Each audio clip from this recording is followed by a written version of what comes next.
ఈ దేశము. దేవుడు అంటున్నాడు தமிழருக்கு ஒப்பாரி வைக்கிற ஸ்திரீகளை கூட்டிட்டு வாங்க. ఆ కాలంలో అంగలార్చు స్త్రీలు అంగలార్చాలంటేనే మనం మా హస్బెండ్ పేరు చెప్పాడు ఆడపై ఎవరు నేర్పించకూడదు. ఈరోజు సంతోషం. నేను ప్రార్థన అని మోకాళ్ళు వేస్తేనే నా కంట్లో నీళ్లు కుమ్మరించినట్లు దారులుగా అలాగా కారిపోతూ ఉంటాయి. ఎందుకంటే సంతోషమందు కన్నీళ్ళు వస్తాయి, దుఃఖమందు కన్నీళ్ళు వస్తాయి. అయితే నాకు వచ్చే కన్నీళ్ళు మాత్రము దేవుణ్ణి ఒక కార్యములు అనుకునేటప్పుడే కన్నీళ్ళు అలాగా కారిపోతూ ఉంటాయి. ఈ ప్రేమకి ఏమి చెల్లించి మేము రుణాన్ని తీర్చుకునేమయ్యా, ఏమి చేసినా కూడా దానికి ఈక్వల్ లేదు. మనం చేసేదంతా కూడా ఒక చిన్న దాంట్లో ఒక చిన్న ఉంది, అంత కూడా కాదు. అంతలోకి మనం దేవుడికి ఏమి చెల్లించినా మన రుణాన్ని మనము తీర్చలేము. అటువంటి గొప్ప దేవుడు. హల్లెలూయా, హల్లెలూయా.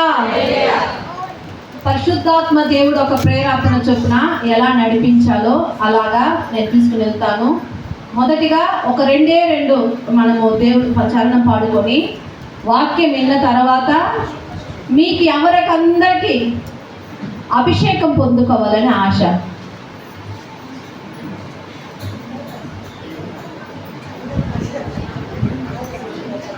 అభిషేకం అనేది అందరికి కావాలి. ఏమంటే మీలలో ఉన్న అభిషేకమే సమస్తాన్ని గురించి మనకు బోధించుద్ది.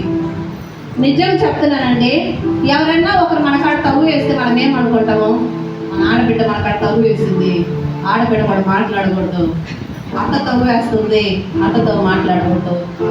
ఈ లోకంలో దేవుని పిల్లలకి శత్రువు మన ఆడబిడ్డ మన అత్తలో కాదు, వాళ్ళ వెనకాల ఒక దురాత్మ క్రియేట్ చేస్తూ ఉంటుంది. నిజం చెప్తున్నా, మొదటిగా ఆ దురాత్మ సైన్యాన్ని మనం గద్దించాలంటే మనము మనుషులు చూడకుండా వాళ్ళ వెనకాల ఉన్న చీకటిని చూడాలంటే మనకి పరిశుద్ధాత్మ అభిషేకము కావాలి. హల్లెలూయా. పరిశుద్ధాత్మ నింపుదల కావాలి. హల్లెలూయా. నువ్వు పరిశుద్ధాత్మతో నింపబడుతూ ప్రార్థిస్తూ స్తుతిస్తూ ఉండు. నీకు విరోధముగా క్రియ చేస్తున్న వారు దానికని మీ అత్తని మీ ఆడబిడ్డను పోయి చూసి యేసు నామములో పో దెయ్యం అన్నారు అనుకోండి, మనల్ని ఇంగ్లీష్ పెట్టి బయటికి పంపించేస్తారు. నేను కోడలుగా నేను ఇంటికి తీసుకొని వస్తే నన్ను చూసి ఆ మాట అంటావా అని తరిమేస్తారు. అట్ట అనకూడదు. అయ్యో ఆ తల్లి తెలియక మాట్లాడుతుంది, ఏ శత్రువు మన ఉదయంలో అనుకోవాలి. అత్తగారు ఏదో అపార్థం చేసుకుంటారో ఏం చేసుకుంటారో ఇచ్చేయండి. ఆ తల్లి తెలియక మాట్లాడుతుంది, ఆవిడ వెనకాల క్రియేట్ చేస్తున్న దురాత్మని కాలుస్తున్నానని ఫస్ట్ ఒక్కొక్కరు వచ్చి మాట్లాడేస్తారు. నార్మల్గా దానికైనా అన్ని సాతానే మాట్లాడుతుంది కాదు. అదిగా నేను చెప్పేసినాను. ఆత్మల్ని వివేక్షించే జ్ఞానం మనకు కావాలి. ఆత్మ అభిషేకం మనకుంటే ఎవరు ఏ స్పిరిట్తో మాట్లాడుతున్నారు, ఎవరు ఎలా మాట్లాడుతున్నారు అనేది చదువు జ్ఞానం వల్ల మనం గెస్ట్ చేయలేము. మనం ఎంత డిగ్రీలు చేసినా కూడా అది వేస్టే. దేవుణ్ణి ఆత్మతో మనం వెంటబడితే ఆ తల్లి అమాయకతనంతో మాట్లాడుతుంది. చూడండి, దొంగని చూసి యేసయ్య ఏమన్నాడు, నువ్వు ఈరోజు కూడా నాతో పర్కేస్లో ఉంటావు అన్నాడు. శిష్యుడు పేతురు గారిని చూసి, ప్రభువా నీకు ఇక్కడ నేను చెప్పండి, నేను ఇక్కడే అగ్ని రంపేస్తాను, అగ్ని రంపించేయండి, కాల్చేయండి, కత్తి తీసేయండి ఇట్లంతా అంటే దేవుడు అంటాడు అవతల పో. అబ్బా, శిష్యుడిని చూసి సాతాను అంటాడు ఆ దేవుడా. తెలుస్తుందా మీకు డిఫరెంటేషను? ఎవరిని చూడండి, సిలువలో ఆ దినాలలో ఎవరు వేస్తారంటే భయంకరమైన ఉండేవాళ్ళు, పాపం చేసేవాళ్ళు కదా. ఆ రోజులలో సిలువలో శిక్షలు వేస్తారు. అయితే ఆయన చూసి నువ్వు ఈ రోజున కూడా పర్దీస్లో ఉంటావని చెప్పిన దేవుడు ఆయనతో ఉన్న శిష్యులలోనే చాలా ప్రధానమైన శిష్యుడు పేతురు గారు. ఆయన చూసి ఆ మాట అంటాడంటే యేసయ్య. అది దాంట్లో నేను చెప్పేది ఆత్మల్ని వివేక్షించే జ్ఞానము, ఆత్మ వరాలు, ఆత్మ ఫలాలు ఇవన్నీ మనం పొందుకున్నాం అనుకోండి, మనమే అలసిపోయినా కూడా పరిశుద్ధాత్మ దేవుడు మనల్ని సొమ్మ చిల్లిపానివ్వడు. మీకు బాగా తెలుసు, బెన్నిహింగ్ గారి గురించి తెలుసు కదా. ఒక చిన్న మాట చెప్పేసి నేను స్టార్ట్ చేస్తాను. ఆయన అనుకున్నాడంట బాగా అభిషేకంలో నిండబడి ఇట్టంటే అందరూ పడిపోతూ ఉంటారు కదా, అలా ఇట్ట అంటుంటే అందరూ ఫైర్ అయి పడిపోతూ ఉంటారు. ఆయన ఏం చేశాడంటే అప్పుడు చాలా బలహీనతతో వచ్చి కూర్చున్నాడంట. కూర్చున్నప్పుడు పరిశుద్ధాత్మ అభిషేకపు క్రియలు జరుగుతూ ఉన్నాయంట. ఏడాడో వాడు పడిపోతున్నారంట, ఏమేమో జరుగుతున్నాయంట. అప్పుడు ఆయన ఆ దగ్గర మోకాలు వేసి, నా వల్ల కాదు ఇది, నేను గమ్మునన్నా కూడా ఆత్మదేవుడు క్రియ చేస్తున్నాడు, ఇది నా వల్లే అనుకున్నాను ప్రభా, ఇది నా వల్ల కాదు. ఆయన బలహీనతతో సైలెంట్ కూర్చొని ఉంటే అక్కడుండే వాళ్ళు దయ్యంతో పడిపోతున్నారు, ఇక్కడున్న వాళ్ళు రోగాలతో ఇదైపోతున్నారు. అందరూ ఒక ప్రెసెన్స్ వచ్చి వాళ్ళ మీద అనైటింగ్ వచ్చి అలా పోతా ఉందంట. ఆడవాళ్ళు పడిపోతున్నారు. అప్పుడు ఆయన గ్రహించాడంట, ఓహో ఇన్ని రోజులు బెన్నిహింగ్ చేశాడేమో అనుకున్నాను, కాదు నాలో ఉన్న ఆత్మదేవుడు చేశాడని ఆడే మోకాళ్ళు చేసి ప్రార్థించాడంట. హల్లెలూయా, హల్లెలూయా. ఈరోజు ఎవ్వరు నన్ను చూడొద్దండి, రబేకా సిస్టర్ని చూడొద్దండి, ఎవరిని చూడొద్దండి. మన కొరకు ప్రాణం పెట్టిన దేవుడు.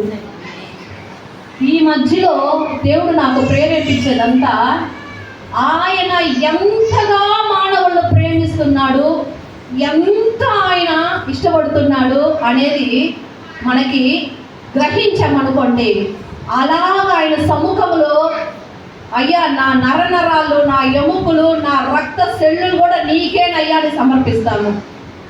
ఒకసారి అయితే ఈ మధ్యనే ఒక సిస్టర్ గారు బాగా నాకాడ, నేను వాళ్ళ ఇంటికి వెళ్ళి ప్రార్థన చేస్తూ ఉంటా, ప్రార్థన పెడతా ఉంటా.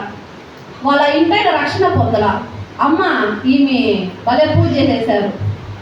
ఏమంటే మా భర్తకు రక్షణ పొందాల సిస్టర్, దానికని సరే భర్తకు అన్ని మాటలు లోబడాలి కదా, సరే అమ్మా పూజ చేస్తారని పర్మిషన్ అడగాలి. అప్పుడు అడిగింది ఏమైందంటే మా భర్త రక్షణ పొందలా అంటే, నువ్వు స్తోత్రాలు చెప్పుకుంటా చెయ్యమ్మన్నా. ఇంకా నాకు ఆమె చేసింది పడేసి నాకు చాలా బాధగా ఉంది. నేను అలా ప్రార్థన చేసుకుంటా ఉన్నా. ప్రార్థన చేసుకొని వాళ్ళ ఇంట్లో నేను అనుకున్నాను, ప్రభా నీవు శక్తివంతమైన దేవుడు కదయ్యా, ఇలా చేస్తుంటే అలో చేస్తున్నావు కదా తండ్రి అని ఆ సిస్టర్ గారు మొహం కొంచెం చూడకుండా ఇలా తల ఉంచుకొని ముందు కూర్చొని వాళ్ళ ఇంటికి వెళ్ళి ప్రార్థన అంటే. అప్పుడు ఏమైందంటే సరే ఒకే ఒక పాట పాడేసి ఆమె చెప్పేద్దాము అనుకొని వెళ్ళానండి. ఆడ కూర్చుందే దేవుడు మహిమ నా మీద బలంగా దిగొచ్చినాక పరిశుద్ధాత్మ దేవుడు అంటున్నాడు, నా ఉగ్రతను చూపించాను అనుకో, వీళ్ళు ఎముకలు కూడా బూడిదిగా మారిపోతాయి. నా ప్రేమ, నేను దయాళుడిని. అప్పుడు నాకు ఆయన ఒకే ఒక గ్రహింపు ఇవ్వగా నాలో ఓడి వచ్చింది. అయ్యో వీళ్ళు మరణిస్తే ప్రభువా నన్ను క్షమించయ్యా. ఆయన ఉగ్రత ఇంత చూపించిన, ఆయన పరిశుద్ధత ఇంత చూపించిన మనం తట్టుకోలేము. అంత మహాపరిశుద్ధుడు, అంత ప్రేమ స్వరూపి. అప్పుడు నాకు ఎవరు గుర్తొచ్చారంటే యోనా గుర్తొచ్చాడు. పోయి ప్రవచించయ్యా అంటే ప్రవచన ఇచ్చాడు. దేవుడు చేయకపోయేదాకా యోనా కోపం వచ్చింది. నువ్వే వెళ్ళమంటావు, నువ్వే నన్ను మౌనం ఉండంటావా, నేను కాదు ప్రభు అన్నట్టుగా నాకు ఫీల్ అయిపోయి అంటున్నాడు, నీవు దేవుడు నమ్ముకోకుండా రోజులలో ఎన్నో తిరుగుబాటు చేశావు, ఇంతవరకు నేను క్షమించాను. నా బిడ్డలు సమయం కొంచెమే ఉంది, నేను వాళ్ళు ప్రేమిస్తున్నానని చెప్పు, వాళ్ళు ఎన్ని చేసినా కూడా ఒకరోజు నా ప్రేమ ఖచ్చితంగా తనని దర్శిస్తుంది అని చెప్పగా దేవుడు ప్రేమను అనుకొని అలా స్తుతించి స్తోత్రాలు చెప్పారు. మీరు కూడా మన కొరకు ప్రాణం పెట్టిన యేసయ్యని చూడండి, మిమ్మల్ని ఎంతగానో ప్రేమించిన దేవుణ్ణి చూడండి. ఆయన లాగా మనల్ని ఈ లోకంలో ఎవరు ప్రేమించలేరండి. మనుషులు చూసేదంతా నీ బలహీనత, నీ లోటు, నీ బ్యాక్గ్రౌండ్, నీ యొక్క పై ఉంటున్న వాటిల్ని. అయితే దేవుడు చూసేది డిఫరెంట్. అది కొన్ని మంది అట్ట చూస్తారంటే కాదు, ప్రతి వారిని అట్టే చూస్తారు. హల్లెలూయా. ఈరోజు ఆ పాప చిన్న పాపగా ఉండొచ్చు, రేపు అమ్మాయిని దేవుడు చూస్తున్నదే ప్రతి వారిని స్పెషల్గా చూస్తాడు. ప్రతి వారి మీద దేవుడు ఒక ప్రణాళిక ఉంచున్నాడంట. ప్రతి వారి మీద దేవుడు ఒక దిట్టని తెలుగులో ఏమంటారు సిస్టర్? ప్రణాళికే. ఆ ప్రణాళిక ఒక్కొక్కరి మీద చాలా గొప్పగా ఉన్నది. ఇది మనం గ్రహించకుండా ఉప్పుకి పప్పుకి కారుకి బంగ్లాలకి వీటికి పోయి మనము బాధపడుతున్నాము, ప్రార్థన చేస్తున్నాము. ఒక ప్రేయర్ ఆంధ్ర ప్రాంతంలో పోయి ప్రార్థన జరుపుతుంటే మా హస్బెండ్ వచ్చి చెప్పాడు, మీరు ఈ నెల ఏమేమి కావాలో అన్ని కోరుకోండి, దేవుడు వచ్చిన మీకు దయచేస్తాడు అన్నాడు. అందరు కూర్చొని ఏమేమి అడిగారు. అవతల నెల పోయాము. మాస్టర్ గారు నేను ఫోన్ అడిగాను, ఫోన్ దొరికింది. నా కొడుకు బ్యాంక్ పని ఎన్నో రోజులుగా ప్రార్థన చేసుకుంటున్నాము, ఆయన బ్యాంక్ పని దొరికింది. ఇలా అందరు సాక్ష్యం చెప్తుంటే మీకైతే ఎలా అనిపించుంటుంది? సంతోషం అనిపించుంటుందా? నాకు దుఃఖం అనిపించింది. ఏంది ప్రభా, చిన్న పిల్లలతో ఏం అడుగుతారంటే చాక్లెట్ కావాలి, కేక్ కావాలి, స్నాక్స్ కావాలి, టాయ్స్ కావాలి, ఈ డ్రెస్ కావాలి, ఆ డ్రెస్ కావాలి. కాదు, ఎదిగిన బిడ్డలు ఏం అడుగుతాడంటే, తండ్రి ఒక బిడ్డ ఎదగపోయినాడు కొంత డాడీ కాడ ఏం అడుగుతాడంటే ఏదో చిన్న చిన్న వస్తువులు అడుగుతాడు, చిన్న చిన్న గిఫ్ట్లు బహుమతులు ఎదురు చూస్తాడు. ఎదిగిన బిడ్డ ఏం ఎదురు చూస్తాడా? నా డాడీ తర్వాత ఆ సొత్తు నాకే, నా డాడీ అన్నీ నాకే, డాడీ ఇష్ట కష్టాలు మంచి, డాడీకి ఏదైనా బాగా లేకపోతే డాడీని చూసుకోండి. ఇదిగా ఎదిగిన బిడ్డ చేసేది. ఈరోజు మీకు సిస్టర్ అయితే మాకు ఎన్నో ప్రేయర్ రిక్వెస్ట్లు ఉన్నాయి, అవన్నీ దేవుడు నెరవేర్చడా? అయ్యో అట్ట కాదండి. మొదటిగా దేవుణ్ణి, నీతిని, రాజ్యాన్ని వెతుకుడి, ఇవన్నీ యాడ్ ప్లస్ చేసి ఇచ్చేస్తాడు. అంతగా యాడ్. ఒక మన చీర తీసుకోబోతున్నామంటే ఆ చీరకి ఏమంటారు సిస్టర్, ఒక ఫ్రీ ఇస్తారు కదా, ఇది తీస్తే ఇది ఫ్రీ ఆఫర్ ఇస్తారు. ఆఫర్ ఇవ్వతే నాకు ఆ ఆఫర్ ఏంటి సార్, చీర వద్దు సార్ అంటే పోమా బయటికి అంటారు. ఆఫర్ల కోసం వద్దు, నీవు ఆ చీర కావాలి నీకు. హల్లెలూయా. మనోళ్ళు ఏం చేస్తారంటే ఆ చీర కొనకుండా ఈ ఆఫర్ చూస్తారు. ఆఫర్ వద్దండి, మనకి ఆ చీర కావాలి, ఆ బహుమతి కావాలి, దేవుడే మనకు కావాలి. ఈరోజు మిమ్మల్ని దేవుడు ఎక్కువగా ప్రేమిస్తుండు. నన్నని కాదు, ప్రతి వారిని ఏదో ఒక రంగంలో బ్లెస్ చేసి ప్రతి వారిని దేవుడు సృష్టిస్తే ఎలా సృష్టిస్తాడు, ఎంత బాగా సృష్టిస్తాడు. నార్మల్గా ఒక హ్యూమన్ ఈ మైక్ని సృష్టించాడు, ఎంత బాగా వినిపిస్తుంది. ఈరోజు నేను ఫోన్లో నేను మెసేజ్ చేశానంటే లోకంలో అందరూ యూట్యూబ్ వేసినట్టే అందరూ చూస్తూ ఉంటారు. ఆ దేవుడు చేత సృష్టింపబడ్డ మానవుడికే ఇంత జ్ఞానం ఉంటే ఆయన్ని సృష్టించిన దేవుడు ఎంత గొప్పవాడు. ఆయన ఆరాధిస్తున్న మనము, మన గురించి ఆయన టార్గెట్ ఎలా ఉంటుంది? అర్థమవుతుందా? నేను చెప్పేది మీకు అర్థమవుతుందా? మనందరము దాని కొరకు పరుగెత్తాలి. దాని కొరకు పరుగెత్తి ప్రభువా నీ దృష్టిలో నేనేమైనాను, యేసయ్య కన్నులో మన కళ్ళు పెట్టి చూస్తేదా మనం ఎవరో మనకు అర్థమవుతుంది.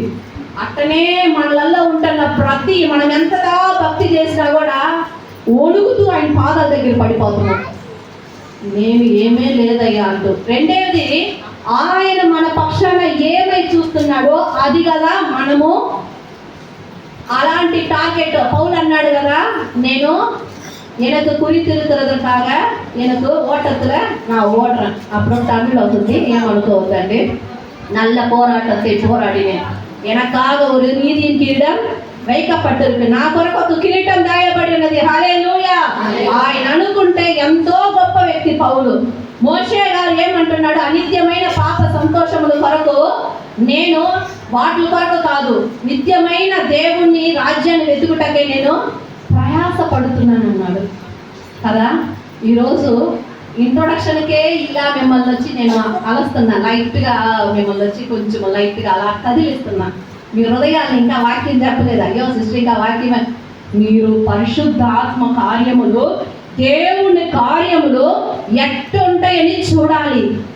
ఈ సంవత్సరం ఈరోజు కూర్చొని ఉన్న మీరు నెక్స్ట్ ఇయర్ దేవుడు చిత్తం అయితే మీ జీవితంలో మీరు మీ డైరీలో రాసి పెట్టుకోండి. మిమ్మల్ని దేవుడు ఎలా చూస్తున్నాడో అలాగా ఆయన మార్చగల సమర్థుడు. హల్లెలూయా. ఆ బలము, ఆ కృప, ఆ అభిషేకమును పొందాలంటే పరిశుద్ధాత్మ దేవుడికి అప్పగించాలి. పరిశుద్ధాత్మ దేవుడికి అప్పగించాలి. హల్లెలూయా. హల్లెలూయా. వాక్యాన్ని వినేసి పరిశుద్ధాత్మ దేవుని యొక్క కార్యక్రమాల కొరకు మీరందరూ అలాగా దేవుడి సముఖంలో ప్రార్థించుకుంటా మోకాళ్ళు వేసారనుకోండి, ఆత్మ కొరకు కన్నీటితో మీరు ప్రార్థించగా పరిశుద్ధాత్మ దేవుడు మీ మీద బలంగా దిగి వస్తాడు.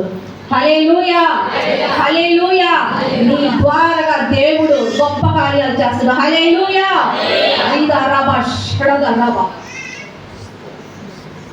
உன்மேல் கர்த்தர் வைத்திருக்கிற திட்டம் பெரியது. ரிமாதி కదురాబాషదరమలసదురమ. నీ మీద దేవుడి ప్రణాళిక గొప్పదై ఉన్నది. రిమాది కదురాబాలసదరమ. ఇక లోక కార్యాల గురించి బాధపడొద్దండి. చూడండి, నేను ఇలాగా దేవుడి సముఖంలో అయ్యా స్వతంత్రమని అందరూ చాలా సంతోషంగా సెలబ్రేట్ చేస్తున్నారయ్యా. అన్యుల పరిస్థితి ఏందయ్యా, విగ్రహారాధన పరిస్థితులు ఏందయ్యా, వాళ్ళేందయ్యా వీళ్ళేందయ్యా, అమ్మా మీ పరిస్థితి ఏందో తెలుసా మీకు అన్నాడు. ఏందయ్యా అంటే, మొదటిగా దేవుని నమ్ముకున్న పిల్లలలోనే చాలా మార్పు కావాలంట. మీలల్లో ఒక్కొక్కరు మీ కుటుంబానికి పవిత్రంగా పరిశుద్ధంగా దేవుని కొరకు ఆత్మ చేత నిండబడి లేచారనుకోండి, మీ ద్వారా మీ కుటుంబాలు మీ ప్రాంతాలు కదిలించబడతాయి. హల్లెలూయా, హల్లెలూయా. దేవుడు అన్నాడు, దేవుని పిల్లలనే 2 గుంపు వారు ఉంటారంట. 2 గుంపు వారు ఉంటారు. బైబిల్ చదివే తెలుగు సిస్టర్ ఒకరు, తమిళ సిస్టర్ ఒకరు మాత్రం బైబిల్ పెట్టుకోండి. మిగతా వాళ్ళు రాసుకోండి, కానీ నేను చెప్పినప్పుడు తలంచుకొని రాసుకోవద్దండి, సరేనా? అందరు నా వైపు చూస్తూనే ఉండండి. మీ కాన్సన్ట్రేషన్ నా మీద పెట్టండి. తెలుగు సిస్టర్లు మాత్రము బైబిల్ పెట్టుకోండి. ఏమంటే నేను తెలుగులో చెప్పాలంటే తమిళ్లో చెప్పాలనుకుని ఉండాలి. 2 గుంపు వారు దేవుని సన్నిధిలో ఉంటారంట. అన్ని 2 ఆకాశము, ఇన్బం తున్బం అన్ని ఒకటంటే ఒకటి ఆపోజిట్ ఉండదు. చీకటి అంటే వెలుగు, ఇలాగ అన్ని ఆపోజిట్. దేవుడు అంటున్నాడు, మీళ్ళల్లో కూడా 2 గుంపు వారు ఉన్నారమ్మా, మిమ్మల్ని కాదు నన్ను అన్నాడండి, నాలల్లో అన్నాడు. ఏదే వాక్యము ప్రసంగం చేయాలని ప్రిపేర్ చేయను. నాకు దేవుడు పరిశుద్ధాత్మ దేవుడు ఏది చెప్తాడో, ఏది మార్చుకోమంటాడో, ఏది చేయమంటాడో, ఏది మనలలో ఆయన ఆతురతగా ఎదురు చూస్తాడో అదిదా వాక్యంగా వచ్చుద్ది. సరే ప్రభా, ఈ 2 గుంపు వారి మధ్యలో ఏదో ఒక ప్లస్ ఉంటే ఒక మైనస్ ఉంటుంది. మనలలో కూడా శరీరం ఉంటుంది, ఆత్మ ఉంటుంది. శరీరం ఏమంటది, నువ్వు బాగా తిను, నా ప్రాణమా తినుము, తాగుము, సునిచ్చుము, నిద్రపోము, నీకు టయార్డు, నీకు షుగరు, నీకు బీపీ, నువ్వు నిద్రపో ఉంటుంది. మన ఆత్మ అంటది, ఆ శరీరము బలహీనమే కానీ ఆత్మ ఉత్సీలము కలిగింది. లేయి ప్రార్థించు, ఎవరి కోసం ప్రార్థన చేస్తానే నిద్రపోయేది. అలా చేస్తూ ఉంటాం కదా. అదేలాగా మనలలో ఉంటున్న 2 కార్యక్రమాలు మనము డిఫరెంటేషన్ చేసుకునేసి ఏ మార్చుకోవాలో అవి మార్చుకోవాలి. దేవుడిచ్చిన మంచి మనము వాగ్దానంగా పెట్టుకొని వాటి కొరకు మనము ఈ మాట చెప్పావు ప్రభా, ఇది చేయి ప్రభు అంటే ఖచ్చితంగా దేవుడు నెరవేరుస్తాడు. ఓకేనా? నేను ప్లస్ చెప్పేటప్పుడు సంతోషంగా నవ్వుతా ఉంటాను. నేను ఏదన్నా మైనస్ చెప్తే సిస్టర్ మీకు అనుకోవద్దండి, సిస్టర్ చెప్పుకుంటాను అనుకోండి, సరేనా? ఇది ఏంటంటే ఒక్కొక్క మనుషులలో మనలలో నాలలో ఉంటున్న కార్యములు 2 కార్యక్రమాలు ఉంటూ ఉంటాయి. ఫస్ట్ ప్లస్ చెప్పానా మైనస్ చెప్పానా? ఎవరెవరికంతా ప్లస్ చెప్పాలి చేయగలుగుతండి. అబ్బా హుషారైపోయారండి మీ సంఘస్థులు, అమ్మ హుషారైపోయారు, నిజంగా చాలా హుషారైపోయారు. సరే, మొదటిగా మీరు నవ్వుతానే ఉన్నారు. నేను చెప్పడా ఫస్ట్లో మిమ్మల్ని ఏంటి ఇష్టపడలేదు, నేను నవ్వుతానే ఉంటాము. మొదటిగా మనలలో ఉండే దేవుడు మన కొరకు చేస్తున్న కార్యక్రమాలు ఏమనగా, మనము దేవుని సన్నిధిలో రాగా మనలలో ఏమనిపిస్తుంది అంటే 2 మన హృదయంలోనే క్రియేట్ చేస్తుంది. ఒకటేం తెలుసా చేస్తుంది, నువ్వు ప్రార్థనే చేసుకోవాలా, బైబిలే చదవలా, నీకెలా ఇది నీళ్ళల్లోనే కుట్ర ఉనర్చి. అది ఏం సిస్టర్ తెలుగులో కుట్ర ఉనర్చి, నేరారోపణ చేస్తున్నాం కదా ఆత్మ. అది ఆ మనసాక్షి గద్దిస్తూ ఉంటుంది, నువ్వు ఇలాగా అలాగా అంటూ నేను ప్రార్థన చేయకుండా నిన్ను స్తుతించనీయకుండా వాడు క్రియలు చేసేదే పని. నీ పాత జీవితాన్ని చూపించి నువ్వు ఇట్లంతా చేసావు కదా, నువ్వు ప్రార్థన చేసిన అరుగురాలు కదా, అరుగురాలు కాదు అంటాడు వాడు. లేకపోతే నువ్వు అలా కాంప్రమైజ్ చేసి యేసయ్య తన రక్తంతో కడిగేశాడు నన్ను, సో నేను దేవునికి ఇష్టమైన సొత్తుని అన్నావు అనుకో, నీ గురించి తెలిసిన ఆపోజిట్ వ్యక్తిని లేపుతాడు. అమ్మ ఈ కథ మా తెలవదా అని. అవును కదా, అలాగే కదా ప్రభువా, నేను పాపినయ్యా, నేను మహాపాపినయ్యా, నాకు యోగ్యత లేదయ్యా అంటూ మనము కృంగ తీసుకునేటట్లు శత్రు క్రియ చేస్తాడు.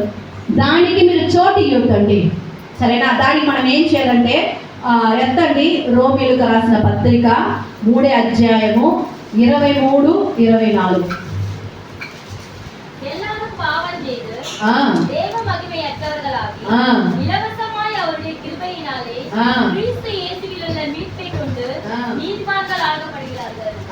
హల్లెలూయా. తెలుగులో ఏ భేదము లేదు.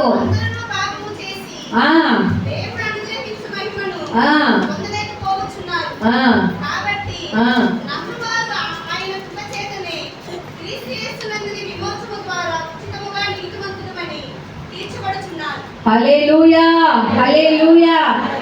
ఒక్కొక్క పాయింట్ గా చదవండి, నిదానం చదవండి. తెలుగులో ఏ భేదము లేదు, అందరూ పాపము చేసి దేవుడు అనుగ్రహించు. అబ్బా, అందరూ పాపము చేసి దేవుడు అనుగ్రహించు మహిమను పొందలేకపోతున్నారు. కొన్ని మందులు అని ఇక్కడ చెప్పబడిందా? అందరూ. ఏమంటే దేవుడు తప్ప యేసయ్య ఏమన్నాడంటే నన్నెందుకు నీతిమంతుడు అంటారు? సొసైటీ కాకుండా వాళ్ళు చూడలేదని ఏమనుకోవద్దండి, అప్పుడు తిరగతాను. యేసయ్య ఏమంటాడు? యేసయ్య మంచి బోధకుడు అంటే ఏమంటాడు? నువ్వెందుకు నన్ను అంటావు? తండ్రి తప్ప ఎవరి లోకంలో నీతిమంతులు కాదంటాడు. అప్పా, పాపము లేని పరిశుద్ధుడే అట్ట మాట చెప్పితే మనం ఎంత మాత్రమండి? మనల్ని చూసి ఎవరన్నా నువ్వు అట్ట కదా అంటే మనం ఏం చేస్తామా? అవును అంతే. మీకు ఫస్ట్ మీకు మనలలో మనకు చెప్పుకోవాలి, అవును దేవుడు తప్ప ఈ లోకంలో ఎవ్వరు పరిశుద్ధులు కాదు. నేను దేవుడు ఎదుట పోయినాననుకో, యెషయా ఏమంటున్నాడంటే అయ్యో నేను అపవిత్ర పెదవులు గల వాడిని ప్రభు అంటున్నాడు. ఎందుకంటే దేవుడు ఒక మహిమ, దేవుడు ఒక కార్యములు చూడగా తన వల్ల ఒక దేవుడు ఒక పరిశుద్ధతను చూడగా ఆయన వల్ల దాన్ని వచ్చి అక్సెప్ట్ చేసుకోలేక అలాగా వణిగిపోయేసాడంటండి. మళ్ళా చదవండి సిస్టర్, కంటిన్యూ చేయండి. ఎవడు ఏ భేదము లేదు, అందరూ పాపము చేసి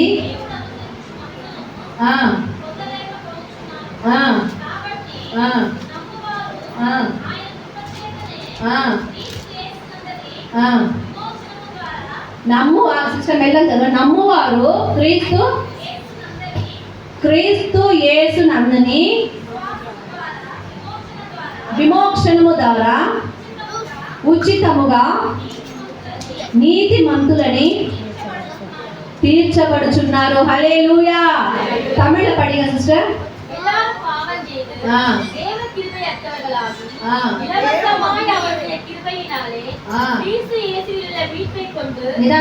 இலவசமாய் அவருடைய கிருபையினாலே கிறிஸ்து இயேசுவில் உள்ள மீட்பை கொண்டு நீதிமான்களாகப்படுகிறார்கள். హల్లెలూయా.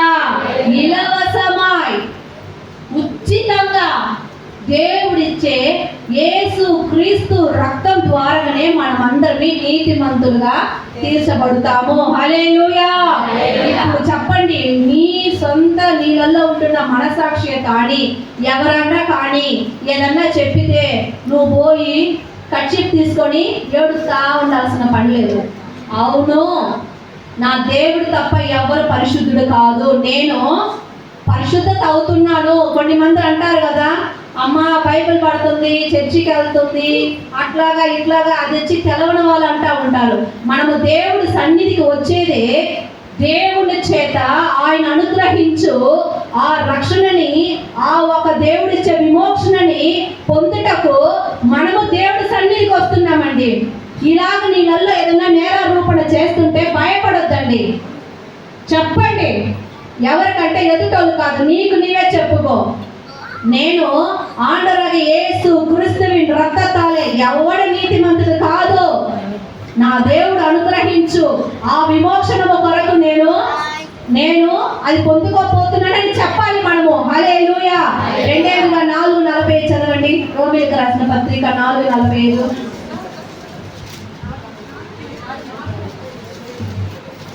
రోమర్ 4:4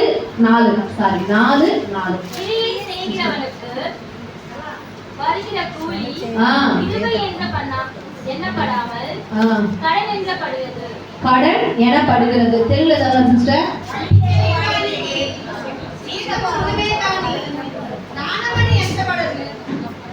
క్రియ చేయువారికి పని చేయువారికి జీతం ఏంటంట? రుణము. అవతల దానమని ఎంచబడదు.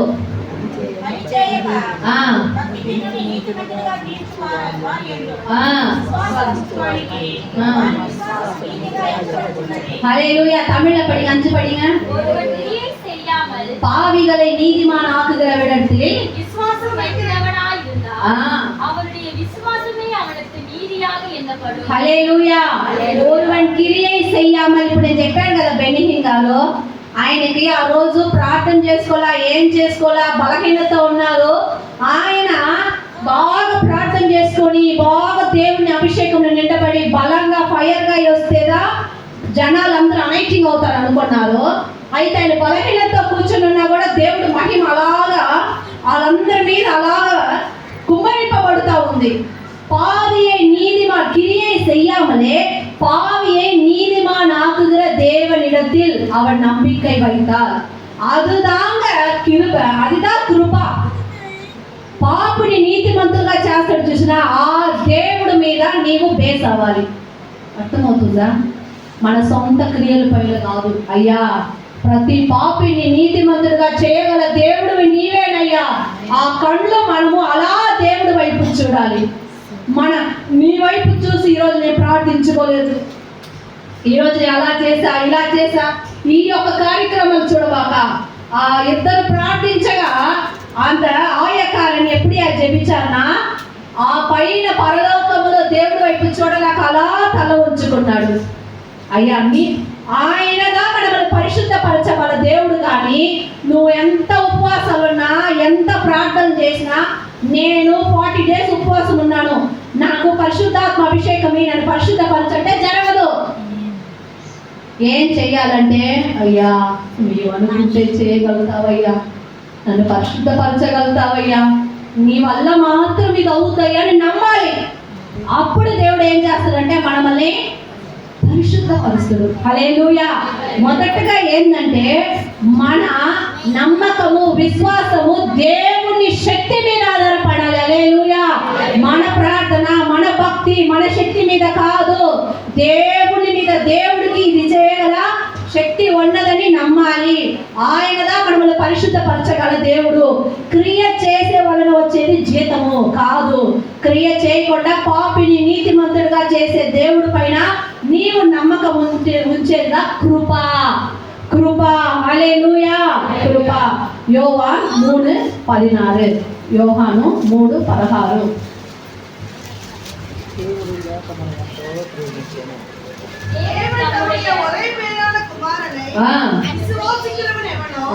அவன் கெட்டு போகாமல் நித்திய ஜீவனை அடையும்படிக்கு அவனை தந்தருளி இவ்வளவாய் உலகத்தில் அன்பு கூர்ந்தார். హల్లెలూయా. హల్లెలూయా. తెలుగులో దేవుడు లోకమును ఎంతో ప్రేమించెను, కాగా ఆయన తన అద్వితీయ కుమారునిగా పుట్టినవాని యందు విశ్వాసము ఉంచు ప్రతివాడును నశింపక నిత్య జీవము పొందునట్లు ఆయనను అనుగ్రహించెను. హల్లెలూయా. தம்முடைய ஒரே பேரான குமாரனை ஒப்பு கொடுத்து இவ்வளவாய் தேவன் அன்பு கூறினார். హల్లెలూయా. ఎవరండి ఇలా చేస్తారు? మన తండ్రి చేశాడండి. ఎవరి కొరకండి? నీ కొరకు, నా కొరకండి. ఆయన మహిమకి ఎంత మాత్రము అర్హత యోగ్యత లేనివారమండి. మన కొరకు పరిశుద్ధుడైన యేసయ్యని తండ్రి అలా అప్పగించాడండి. ఎందుకు మనం దిగులు పడాలి? ఎందుకు కృంగిపోవాలి? ఎందుకు నీ కష్టాలలో కన్నీళ్ళలో నువ్వు బాధపడుతూ ఉన్నావు? నా బ్రతుకు మారదు, నా జీవితం మారదని నువ్వు అనుకోకూడదు. ఖచ్చితంగా ప్రభా నీవు నీ కుమారుడినే దయచేసావయ్యా, ఇవన్నీ నువ్వు నాకు అనుగ్రహిస్తావయ్యా అని నమ్మాలి. హల్లెలూయా. వాక్యాలుగా నీళ్ళల్లో అలాగా మన రక్తములో నిమిడి వేసుకోవాలి మనము. అది మనలో దేవుడి మాట తమ్ముడు ఒరే పేరాన కుమారుని విశ్వసికరని ఎవరో కెట్టుపోగామని నిత్య జీవన పెట్టుకొని బట్టి అవరే తందరిని ఇవ్వలవా ఉలగத்தில் தேவன் அன்பு கூர்ந்தார். హల్లెలూయా, హల్లెలూయా. ఎంత ప్రేమ. సిస్టర్ గారు ఆ పాట లాస్ట్ గా పాట పాడారండి. ఏం పాట అండి? ఎంత మంచి పాట కదండి. ఆయన రూపము మనలలో కావాలని ఆయన మొదటిగా ఆదాము ఏవాళ్ళు సృష్టించింది తన ముఖము, తన ముక్కు, తన కళ్ళు అన్ని పెట్టి సృష్టించి నా బిడ్డ, హీఈస్ మై సన్, వీడు నా కొడుకు, నేను వీడితో సంతోషంగా ఉండబోతున్నాను అంటూ ఎంతో సంతోషంగా ఉన్నాడండి. అయితే ఆదాము పాపము చేసి మహిమని పాగొట్టుకోగా దేవుడు పిలుస్తున్నాడు, ఆదాము ఆదాము. ఆదాము అనేది నార్మల్గా ఇంట్లో లేదండి. నేనెంతో ప్రేమించాను నా బిడ్డ అయిన ఆదాముడు. నా ఆదాము వాడితో నేను వచ్చి ఎంతగానో ముచ్చటించాలనుకున్నాను ఆదాము. బట్ ఆదాము దాముకొని ఉన్నాడు. దేవుడు కూడా ఈరోజు నిన్ను నన్ను సృష్టించాడు. నీ మీద నా మీద ఆయన ప్రణాళిక ఉంది. దానికే నిన్ను ఆయన రక్తముతో కడిగి ఇక్కడకు తీసుకొని వచ్చాడు.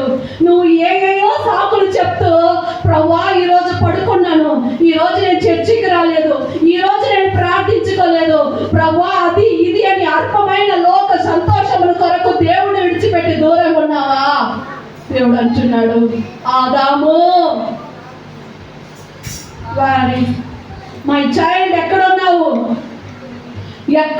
అని అడుగుతున్నాడు. ఆయనకి మనతో మాట్లాడాలని ఆశ. దేవుడు మనతో మాట్లాడాలని, ఆయన కార్యక్రమాలు మనతో పంచుకోవాలని ఆయనకు ఆశ. దేవుడు మాట్లాడతాడు. వినున్నారా మీరు? దేవుడిని ఆత్మదేవుడు మనల్లో మాట్లాడుతూ ఉంటాడు చాలా విషయాలు. నా బిడ్డ ఎప్పుడు వచ్చింది? నా రక్తంతో కడగబడిన నా బిడ్డ, ఈమె నా సొత్తు, నీవు నా సొత్తు, నీ ఎన్నుடைய సంపత్, నీవు నా సొత్తు అనేసి దేవుడు నీ మీద మనకొకరి మీద ఒక్కొక్క ప్లాన్ నుంచి బిడ్డ మార్నింగ్ వేస్తుంది. ఈ బిడ్డ నాకు అడగొస్తుందంటే ప్రభు ఐఎమ్ బిజీ, ప్రభు నా బిజీ అనేసి మనం వెళుతూ ఉన్నామండి. వెళ్ళండి. నాకు ఏంటంటే జాబులు చేస్తా పని చేస్తున్న వారు మీరు ఆదిక్క దేవుడు నామని మహిమపరచాలి. దేవుడి కొరకు దేవుడికి ప్రతి వారితో మాట్లాడాలని ఆశ, చాలా విషయాలు షేర్ చేసుకోవాలని ఆశ. నీకు యాపత్ రాబోతుందమ్మా, నువ్వు హుషారుగా ఉండు. ఇదో మీరు రాబోతున్నారు, బీ అలర్ట్, బీ కేర్ఫుల్ అని దేవుడు హెచ్చరిస్తాడు. చూడు, ఆడ కృంగిపోతున్నారు, ఆడ బాధపడుతున్నారు, ఎందరో ఇలా నశించిపోతున్నారని ఆయనకి ఒకరితో మాట్లాడాలని ఆశ. బట్ ఎవరు అందరూ ఏం చేస్తున్నామంటే బిజీ వరల్డ్లో బిజీగా ఉంటున్నామండి. బిజీ వరల్డ్లో బిజీగా ఉంటున్నాము. లోకస్తులు ఉన్నారు బిజీగా ఉండేది. మన డాడీ కొరకు ఎవరు ఉండాలి? నీవు నేనే. మన కొరకు రక్తం కార్చిన దేవుడి కొరకు ఎవరు ఉండాలంటే నీవు నేను మాత్రమే. హల్లెలూయా, హల్లెలూయా. ఆయనకి నీతో చాలా విషయాలు మాట్లాడాలని ఆశ ఉండగా కుర్జాం చేసింది. ఆయన చాలా విషయాలు ఈరోజు నా బిడ్డని ఏదో అటాక్ చేయబోతుంది. సో నా బిడ్డ దేవుడు సముఖాలు వస్తే నా బిడ్డకి నేను కృప ఇవ్వాలని కూర్చొని ఉంటాడు. మనం ఏం చేస్తామంటే రాత్రి అంతా పని చేసుకుని టయార్డ్ అని పడుకుంటాము. దేవుడు ఆదాము my child where are you? ఎక్కడున్నావు? ఎక్కడున్నావు? నేను అడుగుతున్నాడు, ఎక్కడున్నావు ఈ రోజు? నీవు ఏం చేస్తూ ఉన్నావు? అంట్లు కడుగుతా ఉన్నానయ్యా, గుడ్లు తూతా ఉన్నానయ్యా, నా పని మీద నేను బిసిగా పడిపోయినానయ్యా. అయితే దేవుడితో మాట్లాడటకు నువ్వు లేవా? నువ్వు ఖాళీ లేవా? ఆ దేవుడికి నీతో మాట్లాడాలని ఆశ, నశించిపోతున్న ఈ లోకమును బట్టి నీతో చెప్పాలని చాలా కార్యక్రమాలు ఆయన నమ్మాడు. చూడండి, ఒక్క నాయకుడు ఈ లోకంలో ఉంటున్న సినిమా నటికల కొరకు ఎంతలో ప్రాణం ఓడిస్తున్నారు. వాడు మా తలెవరు అటు ఇటు అంటూ ఏమేమో చేస్తున్నాడు. ప్రాణం పెట్టిన యేసయ్య కొరకు you will not be ready. నువ్వు సిద్ధంగా లేవా? నీవు సిద్ధంగా ఉన్నావా లేవా? చెప్పాలి. ఎంతకాలం ఈ వాయిదాలు వేస్తూ ఉంటాము. ప్రభు ఆత్మ అల్లాడుచు ఉన్నది, ప్రభు ఆత్మ అల్లాడుచు ఉన్నది, నీతో మాట్లాడాలి. ఎన్ని దినములైంది దేవుడితో ఒంటరిగా నువ్వు ప్రార్థన చేసుకొని. నువ్వు అనుకుంటావేమో, ప్రభువా నేను కరెక్ట్ లేదు, నేను ప్రార్థించుకోలేదు, నేను అట్ట ఇట్ట అనొద్దు, దానికంతా ఈ వాక్యం చదవబెట్టా. క్రియ చేసేవాడికి వచ్చేది జీతము. నువ్వు పాపిని నీతిమంతులుగా చేయగల దేవుడు పాదాల దగ్గర కూర్చొని ఉన్నావు అనుకొని, ప్రభువా నీవు నన్ను పరిశుద్ధపరచగలుగుతావయ్యా, చెప్పండి డాడీ, నేను దేని కొరకు ప్రార్థించాలి, ఎవరి కొరకు ప్రార్థించాలి? డాడీనే షేర్ చేసుకుంటాడండి. డాడీకి మనతో షేర్ చేసుకోవాలని ఆశ. ఏ దేవుడి సేవకుడుగా ఉన్నా కూడా ఒక్క సామ్యూయేలు బాలుడు చిన్న బిడ్డతో దేవుడు మాట్లాడుతున్నాడు. ఆకాశాన్ని భూమిని సర్వాన్ని సృష్టించిన దేవుడు చిన్న సమూయేలు బిడ్డతో మాట్లాడుతున్నాడండి. ఈ రోజు వయసు అయిపోయిన ఏలి గారికి ఆయన శబ్దం వినపడలేదు. ఈ రోజు దేవుడికి ఆత్రుత, ఒక్కొక్కరితో మాట్లాడాలని దేవుడికి ఆత్రుత. సమూయేలు అంటే దేవుడు పిలుస్తున్నాడని కూడా సమూయేలుకు తెలియదండి. ఎడుతూ ఉన్నాడు, తన దైవ సేవకుడు పిలుస్తున్నాడేమని ఎడుతూ ఉన్నాడు. ఈరోజు దేవుడు అలాగా ప్రతి వారు కూడా మాట్లాడుతున్నాడు. ఆ సమయాలుగా ఉండవా? పాపాన్ని అన్ని విడిచిపెట్టేసేద్దామండి మనము. దేవుడు అంటున్నాడు, ఆ సమయాలు ఒక బిడ్డ లాంటి హృదయం కదా ఆయనది. ఈరోజు మండలంలో ఉంటున్న అన్నిటి మీద ఉంటున్న ఒక ఎదిగిన తనం ఎప్పుడు ఉండాలంటే ఆత్మీయతలో ఎదిగిన తనం ఉండాలి. అయితే పాపానికి మనం బిడ్డలుగా ఉండాలి. ఆ పసిబిడ్డ సమయాలతో మాట్లాడుతున్న దేవుడు ఈరోజు నీతో మాట్లాడాలనుకుంటున్నాడు. హల్లెలూయా. దేవుడి సముఖంలో కూర్చుంటావా? ప్రార్థిస్తావా? ఆయనతో షేర్ చేసుకుంటావా? చాలా మంది దేవుడికి కావాలి. ఆయన చాలా విషయాలు షేర్ చేసుకొని ఇష్టపడుతున్నాడు. ప్రార్థనలలో కూర్చుంటే దేవుడు మాట్లాడుతూ ఉంటాడు. ఒక గుంపు వారు యవనస్తులుగా కాదు, 9 వయసు 10 వయసు మగపిల్లలు గంజాలు పడుతూ పడిపోతున్నారు. నా పోలికలు సృష్టించిన నా బిడ్డలందరూ నశించిపోతున్నారు, ప్రార్థిస్తావా అని అడుగుతూ ఉంటాడు. ఈరోజు చిన్న బిడ్డలాగుంటున్న మీతో కూడా దేవుడు మాట్లాడతాడు. మీరేసేయకండి, డాడీ ఐఎమ్ హియర్, చెప్పండి డాడీ. మొదటిగా నీళ్ళల్లో నేరారోపణ చేస్తుంటాడు చూసినా, నువ్వు రెడీ కాదు, నువ్వు దేవుడికి ఇష్టమైన బిడ్డవు కాదు, నువ్వు అది ఇది అని ఎవరు ఏది చెప్పినా కూడా, నీ యొక్క సొంత మనసాక్షిని తప్పిస్తున్నా కూడా, ఈ యొక్క వాక్యము రోమిలకు రాసిన పత్రిక యోహాను చూడొద్దండి, ఇప్పుడు చదివింది. ఆ వాక్యాలు అనుకోండి, ప్రభువా నిన్ను విశ్వసించి నాలలో నీవు నిత్య జీవనం అనుగ్రహించే దేవుడు ప్రభువా, నువ్వు నన్ను పరిశుద్ధపరచు ప్రభువా. నేను ఏం క్రియ చేయను, ఇంతవరకు నువ్వు ఏం క్రియ చేయకుండా ఉండొచ్చు, అయితే నువ్వు కృప, నీ మీద దేవుడు కృప ఉన్నది. నేను అనుకున్న నా సహోదరి మీద ప్రభువా ఒక్కసారి నీ మహిమ చూపించారంటే ఆ సహోదరు అర్థం చేసుకుంటానని దేవుడు అంటున్నాడు. నో, నేను కృప కలిగిన దేవుడు, ఇంకా కొంచెం కాలం ఉన్నది, దేవుడు రాకడానికి సమీపమైపోయినది.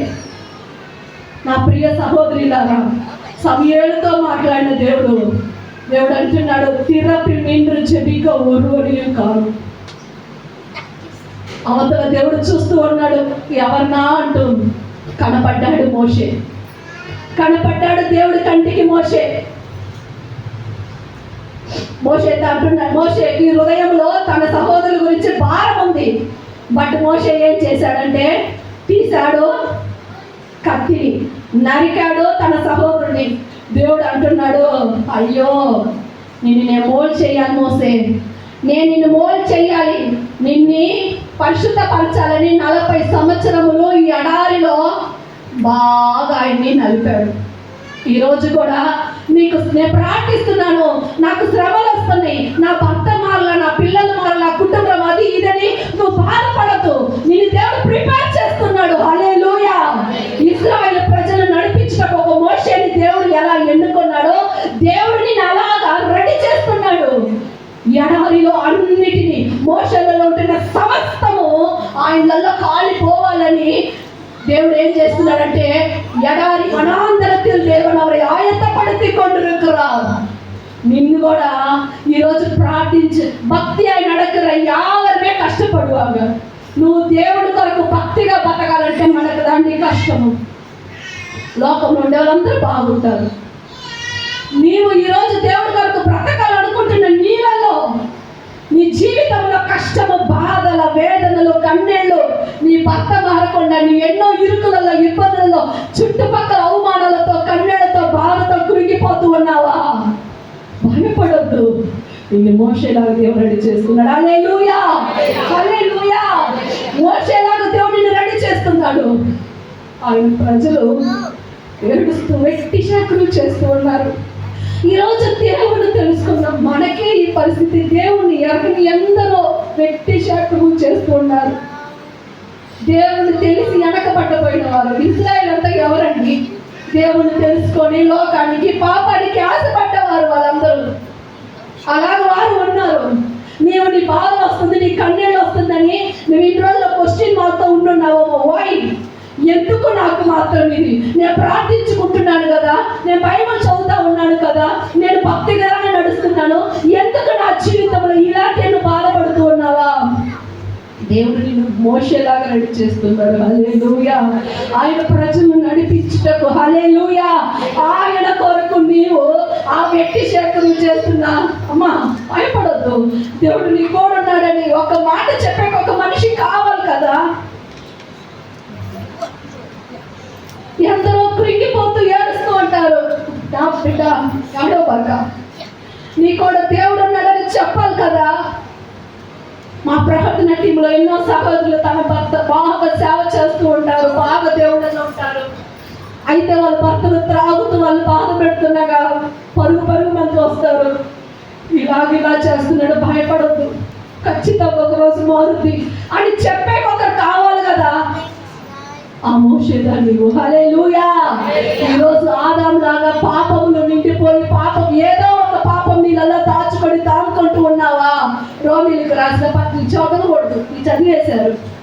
మీరు ఈ వాక్యాన్ని దేవుడిని విశ్వసించండి. తన ఏకైక కుమారుని అప్పగించిన దేవుడు ఇవన్నీ మీకు ఇవ్వడా? ఆయన నిత్య జీవాన్ని ఇచ్చున్నాడు, తన రక్తముతో నిన్ను కడిగొన్నాడు. నీవు క్రియ చేయకుండానే పాపిని నీతిమంతుడిగా చేస్తున్న దేవుడి మీద విశ్వాసం పెట్టు. రెండవదిగా సమూయేలు లాగా దేవుడు చెప్పగా ప్రార్థించుకుంటాను అనుకోండి, సమూయేలు లాగా పసిబిడ్డలాగా దేవుడు మారుస్తాడు. పసిబిడ్డ స్వభావాలలో ఒకటి ఏంటంటే కొట్టుకున్న వెంటనే ఒకటైపోతారు.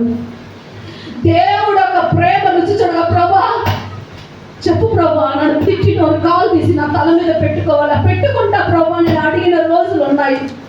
ఏమంటే నీవుగా నాకు కావాలి ప్రభా, చెప్పు ప్రభా, నీకా నేను ప్రార్థించుటకు ఎవరి కాళ్ళు పడాలి ప్రభా, ఎవరి కాళ్ళు కడగాలి ప్రభా, నువ్వు ఏం చేయమన్నా చేస్తా ప్రభా అంటూ పసిబిడ్డలాగా సమూయేలు దేవుడితో చూస్తున్నాడు. హల్లెలూయా.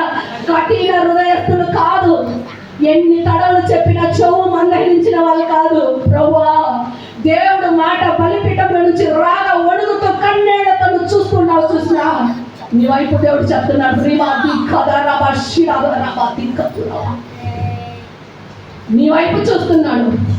ఉన్నదాని ఆండవు విరిపికొండు కదా.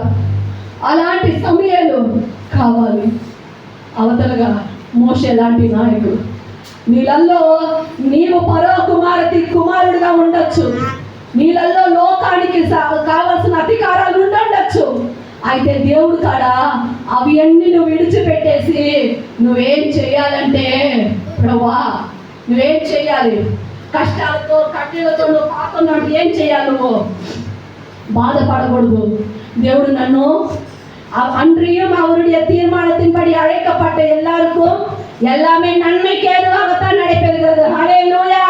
రోమర్ 8:26 రోమిల పత్రిక 8:26 చూడండి, నా వైపు చూడండి. அன்றியும் அவருடைய தீர்மானத்தின்படி அழைக்கப்பட்டவர்களுக்கு సకలము నన్மைకి ఏదువాగా నడబెరుகிறது. నీ జీవితంలో జరుగుతున్నది అన్నిటికీ ఒక రీజన్ ఉన్నది. ఒక్కొక్క వ్యక్తిగతం చూసినా మనం అనుకుంటాము ఈ రోజు ఇలా జరిగింది, అలా జరిగింది, అలా జరిగింది. కాదు, నీళ్ళలో జరుగుతున్న ప్రతి వాటికి దేవుడు ఒక చిత్త ప్రకారంగా పెట్టున్నాడు. ఈ రోజు నువ్వు ఒక అవమానం సంధిస్తున్నావంటే అది మన మంచి కొరకే. హల్లెలూయా. బాధపడద్దు నా తల్లి, బాధపడద్దు నా సహోదరి. నిన్ను దేవుడు అనేక ప్రజలు, కట్టపట్ట ప్రజల్ని లాక్కొని వచ్చే కొరకు దేవుడు నిన్ను పెట్టున్నాడు. హల్లెలూయా. ఇలా దేవుడు ఒక్కొక్కరిని నమ్ముతూ వచ్చి అందరు దేవుణ్ణి ఆమరించి న్యాయాధిపతిని చదివేటప్పుడు నాకు ఎంతో బాధగా ఉంటుంది. బాగా అన్ని తీసేస్తారు, ఆ విగ్రహ కోట్లు, ఆ తోపులన్నీ తీసేస్తారు. ఒకళ్ళు లేస్తాడు, మంచిగా చేస్తాడు. మళ్ళా ఇలా ఇలా ఇలా ఇలా జరుగుతూ ఉంటే దేవుడు అనుకుంటున్నాడు, ஒருவன் கூட இல்லையா? பிறப்பில் நின்று ஜெபிக்க ஒருவன் கூட இல்லையா? దేవుడు అంటున్నాడు, దేశం ఎங்கும் நான் தேடி பார்த்து ఒక్కడన్నా లేడా? யாரை நான் அனுப்புவேன் என்று தேவன் కదలబోతే నేను ఎవరిని పంపించదనా నా పని మీద అన్నప్పుడు ఇదో అడియని இருக்கிறேன். హల్లెలూయా. చెప్తావా నా తల్లి, నువ్వు చెప్తావా? ఇదో నేను అడియని இருக்கிறேன், ఇదో చిత్తగించుము ప్రభా, నీ దాసురాలు నేను చెప్తారా? మిమ్మల్ని అడుగుతున్నాను, చెప్తారా? దేవుడు మీ దాడి అడిగేటప్పుడు ఇదో అడియని இருக்கிறேன் చెప్తావా? దేవుడు మిమ్మల్ని చూసి కాలింగ్ ఇస్తున్నాడు. பிறப்பில் நின்று ஜெபிக்க ஒருவனையும் காணோம். இதோ அடியேன் இருக்கிறேன்னு சொல்லுவீங்களா? இதோ అడియని இருக்கிறேன்னு சொல்லுவீங்களா? இதோ నీ దాసురాలు ఉన్నానని చెప్తావా? దేవుడు మీతోగా మాట్లాడాలనుకుంటున్నాడు. హల్లెలూయా. హల్లెలూయా. దేవుడి సముఖంలో ప్రార్థించుటకు కావాలి. ఇక్కడ ప్రార్థన వినేసి మళ్ళీ ఇంటికి పోయి మళ్ళా కడుక్కుంటూ మళ్ళా ఉతుక్కుంటూ పనులు ఎప్పుడు ఉంటాయండి. దేవుడి సముఖంలో పెనుకలాడే వాళ్ళు చాలా తక్కువైపోయారు. ఇంకా దేవుడు చూశాడు, ఎవరిని పంపుదుమా అన్నప్పుడు ఏకైక కుమారుని అంటున్నాడు, డాడీ ఐఎమ్ రెడీ, నువ్వు బాధపడకు డాడీ, నేనున్నాను డాడీ. తండ్రిని యెహోవాని పాత నిబంధనలో ఆయన చాలా పరిశుద్ధుడు. ఆయన అంటున్నాడు, నన్ను చూచిన వాడు ఎవరు బ్రతకడు. తల్లులు చెప్తున్నారు చూడండి, పెద్దోళ్ళందరూ. ఆయన చూచిన వారు ఎవరు బ్రతకరు. ఆయన చూచాడు, అయ్యో నా బిడ్డలు నా దగ్గర రాకపోతున్నారే, బలులు తెస్తున్నారు, బలులు అర్పిస్తున్నారు, మళ్ళీ అనకపోతున్నారు, మరలా వస్తున్నారు, ప్రార్థిస్తున్నారు, మళ్ళీ ఇష్టం వచ్చినట్టు ఉంటున్నారు అంటూ దేవుడు ఎంతగానో బాధపడుతున్నప్పుడు వేసి అంటున్నాడు, నేను వెళ్తా డాడీ, నా పోరమ్మా, నేను వెళ్తానయ్యా, నేను వెళ్తా. కుమారుడా, ఈ లోక పాపం అంతా నీ మీద పోస్తారు. ఓకే డాడీ, ఓకే నేను అనుభవిస్తా డాడీ అని నీ కొరకు, నా కొరకు, నీ పాపము నా పాపము అన్నిటిని తన మీద పోసుకొని మనల్ని విడిపించాడు. హల్లెలూయా. ఏం చెప్పని వస్తున్నాను అర్థమవుతుందా? నీతో దేవుడు మాట్లాడాలని ఇష్టపడుతున్నాడు. ఒక్కొక్కరితో దేవుడు మాట్లాడాలని ఇష్టపడుతున్నాడు. మనకి మిగిలిన సమయం అంతా ఫోన్లు చేస్తూ అందరితో మాట్లాడాలని అనుకోద్దండి. దేవుడు సమ్ముఖంలో కూర్చొని, ప్రభా అయ్యా నా కుటుంబం ఇలాగా, నేను ఇలాగా, నన్ను ఒక్కసారి పరిశుద్ధపరిచయ్యా, అయ్యా నీ రక్తముతో నన్ను కడగండి అయ్యా. నేను విశ్వసించి వాడు ఎవరు నా తండ్రి, అయ్యా నశించిపోడు, నిత్య జీవనిస్తావు కదా, నన్ను పరిశుద్ధపరచని చెప్పు డాడీ. నీతో నువ్వేం మాట్లాడాలో నాతో చెప్పు డాడీ. కుప్పలుగా ఆత్మలు నశించిపోతున్నారు. రాబోయే రోజులలో భయంకరమైన దినములకు మనం వెళ్ళబోతున్నాము. ఈరోజు దేశమంతా సుతంత్రం అని సంతోషంగా విర్రవెక్కుతున్నారు. వాడికే వాడి ఆత్మలో వాడికి సుతంత్రము లేదు. త్రాగుళ్ళ నుంచి విమోచనము లేదు, పాపపు కట్ల నుంచి విమోచనము లేదు, శాపపు కట్ల విమోచనము లేదు. గడిచిన దినములో కావలి పట్టణంలో వెళ్ళినప్పుడు భర్త లేడు, 2 ఆడపిల్లలు, ఆమె కడుపులో గడ్డ ఉందంట. ఆ గడ్డ ఉంది, ప్రార్థనకి రమ్మ అంటే నేను రాలేను సిస్టర్, ఎక్కిట్టు అంటుంది. ఏంటంటే ఆమెకి చలి జ్వరం అంట. ఆ దిక్కపోయి రోడ్లనే సరే మేము వెళ్తా ఉండగా ఆ రోడ్లు ఆమె దర్శించుకోవడం ప్రార్థన చేసి వెళ్ళామండి. ఆడకపోతుండగా కొంచెంలో ఫోన్ వస్తుంది, నాకు ఒళ్ళు బాగా అయిపోయేసింది, ఎక్కడ జరుగుతుందో ప్రార్థన నేను వస్తాను. ఆ బిడ్డ వాళ్ళ అమ్మ రాకముందు చెప్పమ్మా నీకేం కావాలంటే మా అమ్మకి బాగా కావాలంటే. ఎంత వయసు పాప అంటే ఈ అమ్మాయి కంటే చిన్న పాప. ఏంద్రా అంటే డాడీ లేడు, నాకు అమ్మ మట్టిగే ఉంది, అమ్మకి కడుపులో గడ్డ, అమ్మ పని చేయలేకుండా ఉంది.